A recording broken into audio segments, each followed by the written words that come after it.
The world of Runeterra has existed for 15 years now, and it's been through some interesting iterations. Only you can hear me, Summoner. However, with Riot making Arcane canon and them creating one cohesive story across all of their titles, we're beginning to see one big whole picture. And now is the perfect time to go over the races and regions that will be in Riot's MMO. For the races, we're going to be talking about playable races, not all of the races that exist on Runeterra.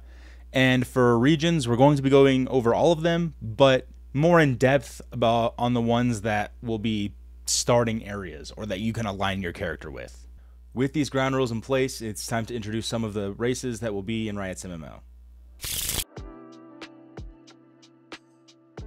The first few races that we're going to talk about, I would be willing to bet that many of you have considered or are actually guaranteed to be playable races in the MMO. But there is one that I don't think many people are talking about, and I'm really excited for it to be a potential playable race in the game. Stick around to the end of this segment to find out what it is. Humans are everywhere on Runeterra and seem to be the most common race. In typical fantasy world fashion, humans don't live for very long, are deeply flawed, and are the basic race. The base standard used to make all the other races more fantastical and unique. They are highly adaptable and determined. This trait does allow for a certain diversity among the humans depending on their region of origin. This could manifest in-game as character customization or even stats. Personally, I am a fan of the former, but maybe gaining some stacking resistances the longer I remain in combat could add some interesting flavor to the game. The Vestaya are your typical furry race. If you play a Vestaya, I'm sorry, you're a furry. It is what it is. Everyone who wants cat ears or a lizard tail, you will be making a Vestaya. Descendants of the Vestashire, I don't know if I said that right, or magical animals and humans, don't ask me how that happened. They are a race deeply connected to the magic of Runeterra and live for an incredibly long time. The more well-known tribes that will be playable on launch are the Vasani, the Kilash, the Shimon, the Laughlin, and Uvicat. Again, these are the tribes League of Legends players are most familiar with. There are many more across all of Runeterra, and these new or undiscovered tribes will allow for more additions to playable races in the future. Because of their deep magical connection to the planet itself and their unique origin, the different tribes of Vestaya will probably have a wide variety of racial bonuses. Maybe a Kilash player will have a boss or another player that they can mark as part of a hunt, and when they complete that hunt, they'll receive bonuses. The Uvicat can shapeshift as some kind of stealth mechanic, be able to move throughout cities that you don't have a good reputation with undetected. Generally, something along these lines. The next playable race also has a deep connection to the magic of Runeterra. Yordles. The magical minis of the League of Legends universe come from a place in the spirit realm called Bandle City. They are essentially a sentient manifestation of magic and are thus immortal. It is theorized that upon death in the mortal world, they respawn in Bandle City. There is evidence of Yordles on all major continents, and many modern civilizations have had Yordles be an important part of their founding. Or at least they were there hidden observing. Yordles aligning themselves with all sorts of ideals is not uncommon. Kled is a professed Noxian, and Poppy a Demacian, and Kennen an Ionian of the Kinku Ninja Order. So clearly the lore allows for Yordles to be from anywhere, or be any class.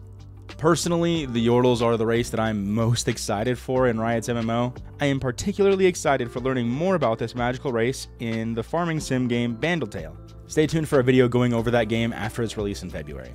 Anyway, Yordles being connected to Runeterra as a physical manifestation of magic would make their racial ability the use of Bandle City portals or something. The last obvious playable race that will be in Riot's MMO is Trolls. But what about Minotaurs? No, I do not want Minotaurs in my game, and no, I will not be offering an explanation. Back to Trolls. There are a few different trolls that we know about, the Frost Trolls of Freljord and the Sand Trolls of Shurima. Not much is known about the Sand Trolls, so we will use our knowledge of the Frost Trolls as our general troll description. Trundle and the Frost Trolls from the north are an intelligent, humanoid, brutish species. I use intelligent loosely. They travel in groups or tribes on the glaciers and ice flows of far north Freljord. While not invulnerable, they are incredibly resilient and prefer the harsh environments of Runeterra. They also heal rather quickly. Trolls need to be playable because every party is incomplete without someone who just brute forces their way through problems. Also, making their racial increased passive health regeneration or increased health points just makes sense. Trundle was part of a brood of 15, so yeah, it makes sense that there would be a lot of them. Now it's time for the race that I bet many of you have not considered. If you haven't thought about this being a playable race, you have to like the video, but if you have, then I guess you can just sub or something. I know many of us don't have fond memories of the Ruination event, but it expanded on our knowledge of the Shadow Isles and opened up the possibility of the Fallen being a playable race in Riot's MMO. The Fallen are the specters of the people that were on the Blessed Isles when Viego ruined everything. For over a millennia, the souls of the Shadow Isles were forced to remain there. However, when Viego was brought back at the beginning of the Ruination, Thresh figured out how to absorb enough black mist to be able to leave the Isles and do what he wants to do. Thresh taught us two things. One, if you absorb enough mist, you can leave the Isles. And two, the specters of the Shadow Isles are not bound to Viego. There are still benevolent undead people on the island, like the Soul Shepherds. So it's not entirely out of the question to have players make their character a Fallen and to then have an opening questline be going around and collecting black mist. As for racial bonuses, maybe you have increased lifesteal stats as you leech away the life of those that you're in combat with. So yeah, these are the playable races that I think will be available in Riot's MMO. Tell me what you think. Did I miss any? Are there any that you would like to see? Now, it's time to move on to regions. The world of Runeterra is covered in city-states and nations that offer a lot of variety for you to be able to pick as your place of origin for your character. There are two regions outside of the ones located on either Valoran, Shurima, or Ionia that I'm really excited to talk about at the end of the segment, so stick around to find out what those are. So let's start up north in Freljord. The Freljord is a harsh, frozen tundra found on the northern end of Runeterra.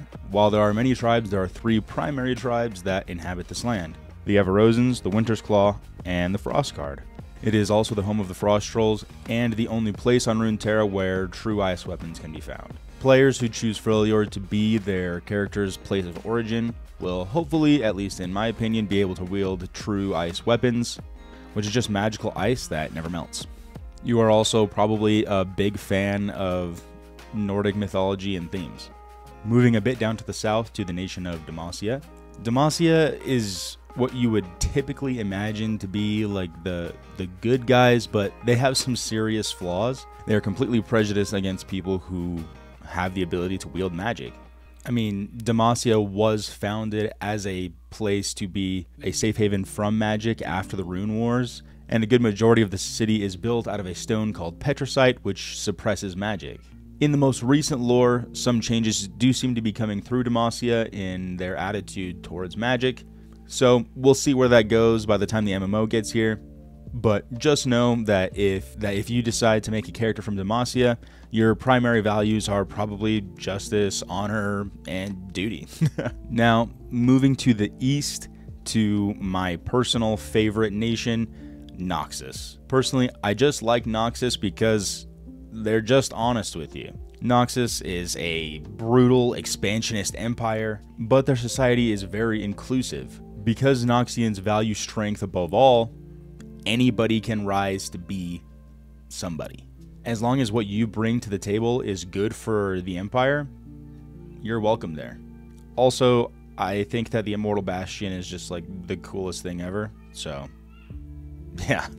Now, traveling south to Piltover and Zaun.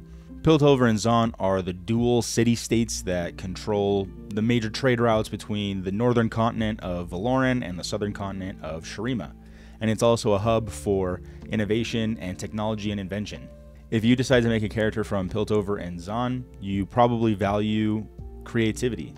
And let's be honest, it would be really cool if having your character be from Piltover or Zaun You could have customizations where your character has like a mechanical arm or something. Piltover specifically will probably be the answer to how we travel throughout the world. That being Hex Gates. Ixtal is a region hidden deep within the jungles of the continent of Shurima, just south of Piltover and Zon, and Ixtal has been hidden in those jungles since the Void Wars. They secluded themselves from the rest of the world as a means of preservation. It is an area thriving with elemental magic. It is home of the elemental dragons that we see on Summoner's Rift, and is the area where the Serpentine River begins, where Baron Nashor resides. I'm not entirely sure if Ixtal will be a nation that players will be able to pick as their starting point for their character, but for the purposes of this video, let's assume that it will be. Ixtal is probably the region where you will be able to make a character that is a Vestayan Uvicat. If you have a superiority complex, Ixtal is probably the area for you. Moving a bit to the west, to the deserts of Shurima, is the nation of Shurima. And the nation of Shurima fell when Azir did after Xerath's betrayal. Up until recently, many of its inhabitants just lived a nomadic lifestyle, but with Azir's resurrection, the nation is starting to pull itself back together. Players who choose Shurima to be their region of origin are probably hoping that one day they can become an ascended god warrior or something, but that's never happening, so sorry.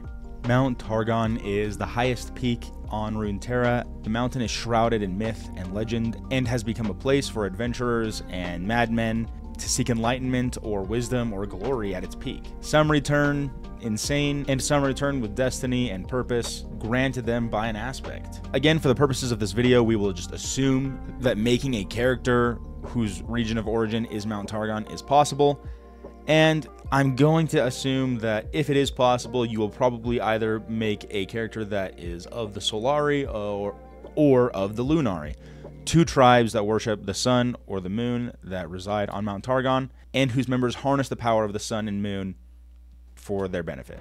We've already covered a lot about the Shadow Isles in talking about the Fallen, but if you decide to make a character from the Shadow Isles, you will be making a Fallen. The Shadow Isles was once a beautiful land called the Blessed Isles, but now, after the ruination, it's covered in black mist that drains your life away if you go there as a mortal, and you're locked there if you're not immortal. But with Thresh's new discovery that absorbing black mist allows you to leave the isle, the residents of the Shadow Isles are starting to spread across all of Runeterra, and not all of them have bad intentions. Bilgewater is a port city in the middle of the Guardian Sea, and it's basically just your typical piratey area. It's a pretty lawless land ruled by gang syndicates, and basically nothing is outlawed here. If you're looking for glory and to make a name for yourself, this is a great place for you to start as a player.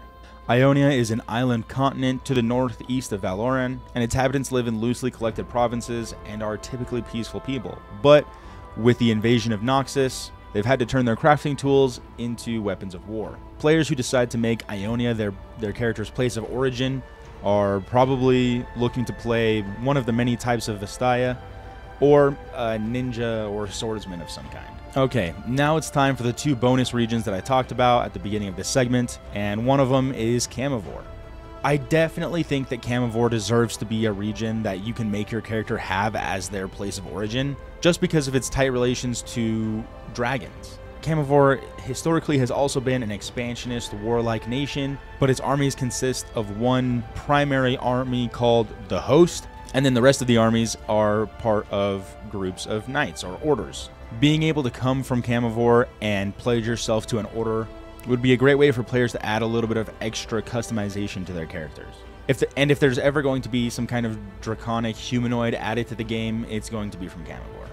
I'm sure at some point we will one day discover what the nations south of Camivore look like, but for right now we don't know a whole lot about them. And the last region that I wanted to talk about is the Void. The Void is a separate realm from the material universe that we know, and is the realm of anti-creation itself. It has existed since the dawn of the universe and will probably exist until the end. The reason I bring up the Void is because we know that survival is possible there. I don't know if Riot would do this, but I think it would actually be interesting if Riot allowed players to have their region of origin be the Void. We have a couple of examples of characters who have been affected by the Void and survived, those being Kaisa and Kassadin. I don't think that it's entirely unreasonable to believe that they're the only two people that fell into the void and survived. Allowing players to make their region of origin be the void would just be some really fun and interesting flavor for players to be able to add to their character. Right as I was finishing up this video, I just realized that it would be very interesting if each region had their own flavor of animations to each of the different classes' spell effects. If you're from Freljord, maybe your spells and attacks look a little bit more frosty. If you're from the Void, maybe they have a little bit of a purplish hue or warping effect. If you're from Noxus, maybe your attacks are a little bit more bloody. I don't know. That would also be an interesting way to entice players to pick regions for their cosmetic bonuses and not for their power bonuses. But I don't know. We'll see.